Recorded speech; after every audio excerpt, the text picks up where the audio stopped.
Hello, welcome to EPG Pashala Spanish. My name is Nabil Ansari and I teach Spanish in the Center of Spanish, Portuguese, Italian and Latin American Studies in Jawaharlal Nehru University, New Delhi. We're in the paper entitled Spanish Grammar 1. In this module entitled Quién dice que, you are going to learn how to ask questions in Spanish, how to express sentiments, feelings and emotions in Spanish, and also exclamative pronouns. That is, more or less you are going to learn about the interrogatives as well as exclamative pronouns. Now, interrogatives form a very important part of the language since they help us to form adequate questions regarding anything we want to know. So if we want to know anything, we ask questions. And how do we ask questions in Spanish? That we are going to learn in this module. Now, the differentiating aspect of questions in written Spanish is the use of an inverted question mark at the beginning of the sentence. Now we'll start with the questions that we see written somewhere. So Spanish questions are a bit different from English language in the sense that not only after the sentence but before the sentence also there will be an upside down question mark. As you can see now here, the question marks are two, which is first before a question starts and also when the question ends. So the sentence is it starts with a question mark, inverted question marks, and it closes with a question mark at the end. So actually there are two question marks in one sentence in Spanish. Now listen to the conversation between Rahul and Jose, who are meeting for the first time, so that you know, so when we meet for the first time to someone, what kind of questions we ask, and then we will pay attention to the form of the questions. Buenos días, ¿cómo te llamas? Me llamo José, ¿y tú? Me llamo Rahul. ¿Hablas hindi? No hablo hindi, solo hablo español y un poco de inglés. ¿Eres de España? No, no soy de España, soy de Colombia. ¿Qué haces? ¿Trabajas o estudias en la India? Estudio en la Universidad Jawaharlal Nehru. Encantado. Igualmente. After having listened to the conversation, if you want to understand it better, then you can refer back to the e-text which has got its translation in English. That will make you understand the conversation better. Now, in order to know about something or someone, we ask questions. Now let's see how to ask questions in Spanish. So we'll start with some basic interrogative pronouns in Spanish, which are following.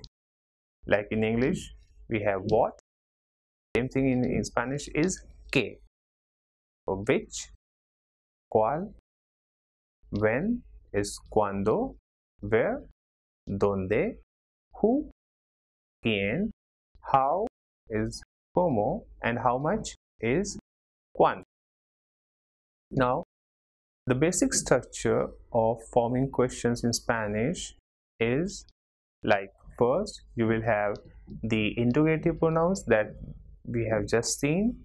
Anyone, for example, from what we just mentioned, it can be que, what, cuál, which, cuándo, when, dónde, where, quién, who, cómo, how, and cuánto, how much, plus verb plus the subject. So any of the interrogative pronoun plus the verb plus the subject. For example, ¿qué haces tú? Which means what do you do? But some questions are formed without using any interrogative as well. So there are other forms of asking questions as well. For example, ¿hablas español? Do you speak Spanish? So there is no interrogative pronoun like when, what, where, how, etc. So we simply use the verb and we ask questions. Now in these questions, in order to differentiate it from an affirmative sentence, the intonation increases at the end. For example, if we are asking, or we want to ask a question and there are no interrogative pronouns, that is when, what, where, and if we are using a verb, so in order to differentiate it from the affirmative sentence, we simply change the intonation. For example, here we are going to see one sentence, affirmative sentence, which is not a question. For example, tenemos vacaciones en agosto, which means tenemos vacaciones en agosto means we have vacations in August. But if we want to ask a question, we can change the intonation and it will become a question, and it will be read as tenemos vacaciones en agosto. But here, as I changed the intonation, it became a question, which means do we have vacations in August? Now, the interrogative pronouns are also combined with certain prepositions like a, de, con, por, etc. to form different types of questions. They are followed by either a verb or a noun. Now let's see some of them in detail. So we start with the first one, that is K. K. It is used for asking information about person, place, or thing. So the structure of forming a verb, as I mentioned earlier, is with K is, that is the interrogative K plus the verb, and plus if there is any subject, so plus the subject.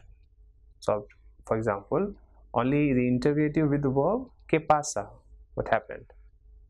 And example with interrogative plus verb plus subject, ¿qué tiene Elena? Or which means, so here in the sentence, as you can see, ¿qué is the interrogative, tiene comes from the verb tener, which is a verb, and Elena is the subject. So what Elena has. Now more examples of questions with K. We are going to see some more examples. For example, ¿qué eres? What are you? What are you here means, okay, we are asking about your profession. Or ¿a qué te dedicas? So as I mentioned, K can also take prepositions. So ¿a qué means to what? So ¿a qué te dedicas is a way of asking what's your job.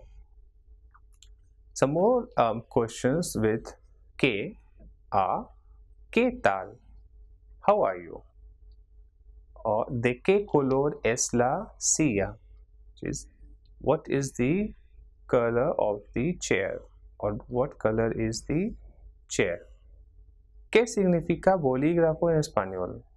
What does bolígrafo mean in Spanish? ¿A qué hora te vas? ¿A qué hora te vas means at what time are you leaving? ¿Qué hora es? What time is it? ¿Qué van a tomar? What are you going to have? ¿Por qué aprendes español? Why are you learning Spanish? ¿Qué hacemos hoy? What do we do today? ¿En qué piensas? What are you thinking about? So these were some questions with the interrogative pronoun K. So as you can pay attention that to the aspect that K can be used in various situations, and it can be used for asking many questions. Now when K is followed by a noun, it is used to ask for any particular kind or class of thing. So up till now we have seen when K is used with a verb. Now we are going to see when K is used with a noun. So when it is used with noun, it is used to ask for any particular kind of class or of things. For example, ¿qué jersey prefieres? So after K, this jersey is the noun, which means the question is which sweater do you prefer? So it is asking here for any particular kind or class of sweater. Now when K is followed by the verb ser and a noun, then it means we need a definition or description about the noun we are referring to. So in other words, simply if we want to know about something, then we ask a question, what is this, or what is something that is done with K plus the verb ser. For example, K is paella. It means someone is asking what is paella. What it means is that, okay, I know the term paella, but I don't know what is it, so I'm asking the question. After K, let's see what is qual. Now qual or qualis in plural, qual is again used for asking information about person or things. Now qual is followed by the verb ser for asking about anything about which we have no knowledge of. We want to know the particular information that we need and we ask it by qual. So when we don't know something and we want to know about that thing, then we use qual. For example, ¿cuál es tu nombre? What's your name? Here I don't know your name, so I'm asking what's your name. That's why I'm using qual. We cannot use ¿qué es tu nombre? Same way, ¿cuál es tu número de teléfono? It is, what's your phone number? Qual is used when we have to make a selection between two or more elements in a specific group.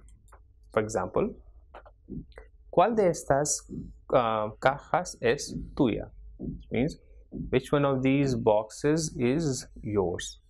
It can also be ¿qué caja es la tuya? It means which box is yours.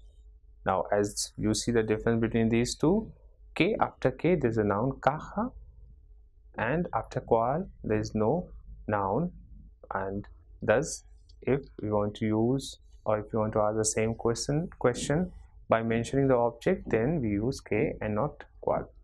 Now qual prefieres la negra o la blanca?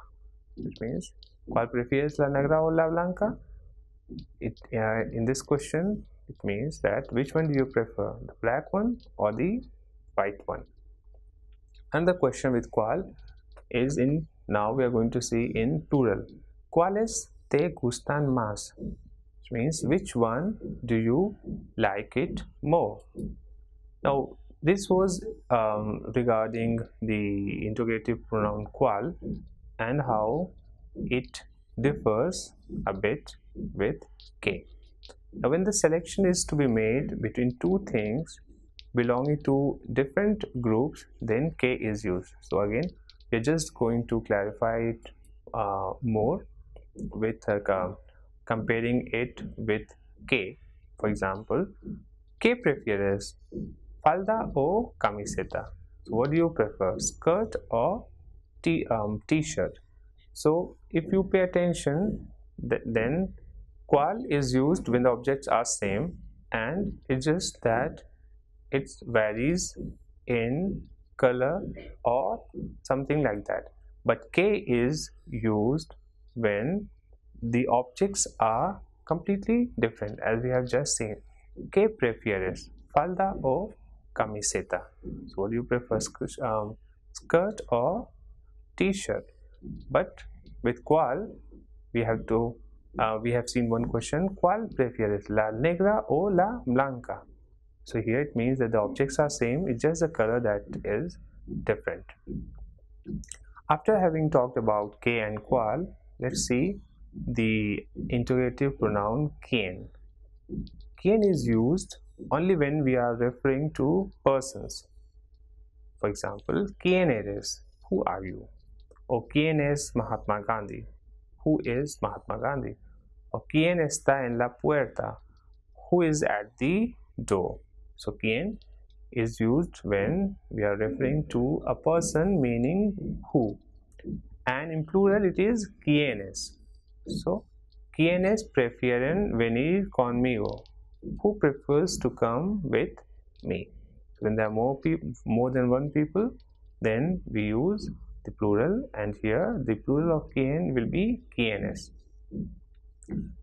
Other examples with quién are: ¿a quién ves desde la ventana? Which is, whom do you see from the window? Or, ¿de quién es este libro? Whose book is this? So in these last two questions, the interrogative pronoun quién is used with the prepositions a and de.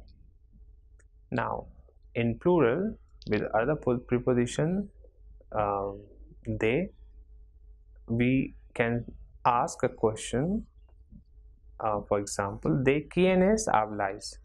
Which means, whom are you talking about? Or regarding whom are you talking about? Or with another preposition con, which means with. So the question is, ¿con quién vas a salir esta noche? Or with whom are you going out tonight? Or whom are you going out tonight with? So these were some of the examples with the interrogative quién. Now let's see dónde. Dónde means where. Like we ask, where are you going? Where are you? Same way, in Spanish, the interrogative pronoun of where is dónde. So it is used while referring to a physical location of a person, place, or thing. For example, ¿dónde está tu país? Where is your country? Or ¿de dónde eres? Where are you from? Or ¿a dónde vas? Where are you going? Or ¿hasta dónde llegaron? How far did they get? So these were some of the questions asked with the interrogative pronoun donde, which means where. Same way cuando. Cuando means when. So it is used in order to know the time when something happened or happens or will happen. For example, when is your birthday? ¿Cuándo es tu cumpleaños? Or when do you want the report? ¿Para cuándo quieres el informe? Or when the shops are open, till when the shops are open. This can be asked as ¿hasta cuándo están abiertas las tiendas? Or since when do you know each other? That is, ¿desde cuándo os conocéis? So the since when is desde cuándo, till when is hasta cuándo. After having seen these the last interrogative pronoun, that was cuando, let's see what como is. So como is used when we want to know a person's name or how the person is feeling. For example, ¿cómo te llamas? Which means what is your name?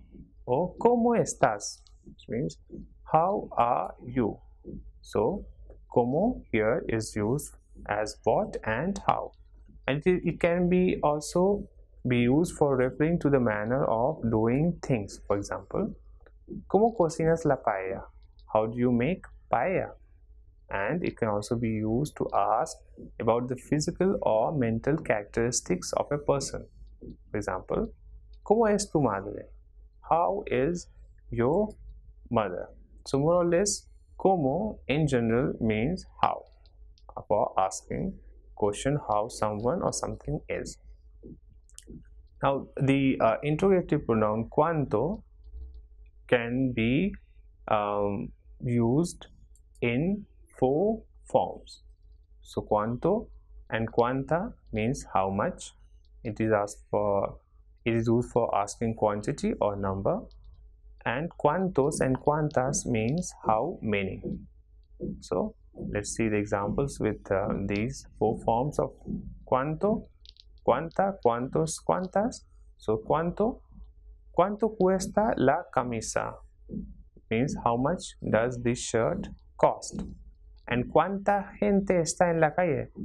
It means how many people are there on the street. So here cuánto is used because the questions that. So now we are going to see another interrogative pronoun, which is cuánto, cuánta, cuántos, cuántas. So cuánto is used when we refer to the quantity or number. For example, ¿cuánto cuesta la camisa? How much does this shirt cost? Or ¿cuánta gente está en la calle? How many people are on the street? Same way, cuántos and cuántas is used. For example, ¿cuántos alumnos vienen a clase? It means how many students are coming to the class. ¿Cuántas casas hay en este barrio? It means how many houses are there in this neighborhood. Or another example with a proposition, ¿con cuántos amigos vienes? With how many friends are you coming? Or how many friends are you coming with? These are more or less the basic interrogative pronouns. So I repeat, the basic interrogative pronouns that we have just seen are, so the first one was que, then we saw cuál, then cuándo, then dónde, then quién, then cómo, and last one that we saw was cuánto. Now we are going to talk about the exclamative pronouns. The exclamative pronouns are those whose function is to express emotions, sentiments, and reactions. Reactions like fear, anger, admiration, surprise, etc. So let's see some example. When we say esta iglesia es bonita, which means this church is beautiful, but this same sentence also can be said in using the exclamative pronouns, and in English we can also say the same sentence as how beautiful is this church, which means que bonita es esta iglesia. So as you have seen in this example, in a way exclamative sentences are very similar to the interrogatives, but instead of asking a question, they simply state an idea, opinion, or express feelings. As in English language, the exclamation and exclamatory sentence can vary from a single word to a sentence. In Spanish, just like interrogatives, when we write an exclamatory sentence or word, it carries an inverted exclamation sign in the beginning and an exclamation sign at the end, as you can see here. In English, we normally have one exclamation sign that is at the end, but in Spanish, we have in the beginning, and in the beginning it will be inverted exclamation sign, and at the end, which will be a normal exclamation sign. Now, exclamations, as we just have mentioned, that it is used in order to express intensity, or it is used to, in order to express the sentiments or quantity that we want to convey to the other person. So let's see the example of when it is used to express intensity. For example, que feo. Que feo means what an ugly person, or what an ugly situation, or how ugly. So que feo, how ugly, can be a person or a situation. And when it is used to express quantity, then let's see one example in that sense. ¿Cuántos perros? So cuánto, cuánta, cuántos, cuántas can be used to express quantity, and we have seen the example ¿cuántos perros?, which means what a bunch of dogs. And when the exclamation is used to express manner, then we can use como. For example, ¿Cómo canta Carla?